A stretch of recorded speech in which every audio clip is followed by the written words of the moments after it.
start reading this article. T-Mobile adds 5.6 million more customers in 2020. The carrier says its ultra-capacity 5G network now reaches 1.6 million people. T-Mobile has announced adding 5.6 million net customers during 2020. It's the most customers added in the carrier's history. T-Mobile revealed its preliminary full-year results Wednesday. Our focus on bringing unmatched value and experience to customers while building and delivering the nation's best 5G network paid off with record-breaking results in 2020, said Mike Sievert, T-Mobile CEO. Our 5G leadership position is getting stronger every day. Read more. Verizon versus AT&T versus T-Mobile compared how to pick the best carrier for you.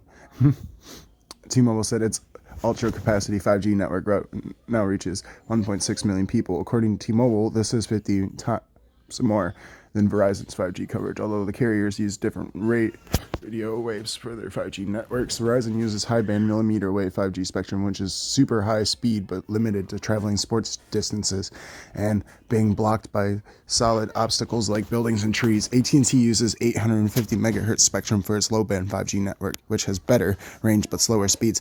AT&T and Verizon will also be employing a new technology called dynamic spectrum sharing to share 4G airwaves with 5G and improve performance. I'd like to say that from what I've been reading, using 5G dynamic spectrum sharing, so DSS, is slow. It's slow. It's like T-Mobile's like 600 megahertz spectrum. So anyways, I'll get back to the story. T-Mobile also uses low-band 600 megahertz spectrum, but was also able to integrate Sprint's mid-band 2.5 gigahertz spectrum, which is their layer cake approach to 5G, which is mid-band. Since the carrier's 26.5 billion merger with Sprint went through in April 2020.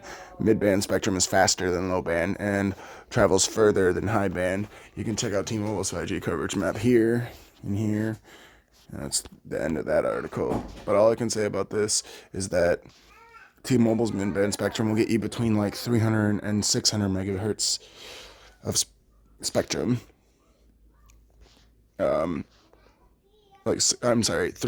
to 600 megahertz, 300 to 600 megabits per second internet speeds, and then high band will get you what Verizon has. Will get you into the 1.6 gigahertz speed. So that's 100 gigabits per second speed, 1,000 megabits per second speeds. And low band is I've only seen around my area between 250 maybe 300 megabits per second on low band. Low band is slower than mid band. Mid band will get you 3 to 1.6 gigahertz spectrum. With T-Mobile, I think it's gonna be a lot faster once this merger is all done and said. But anyways, that's all I have to say about this article.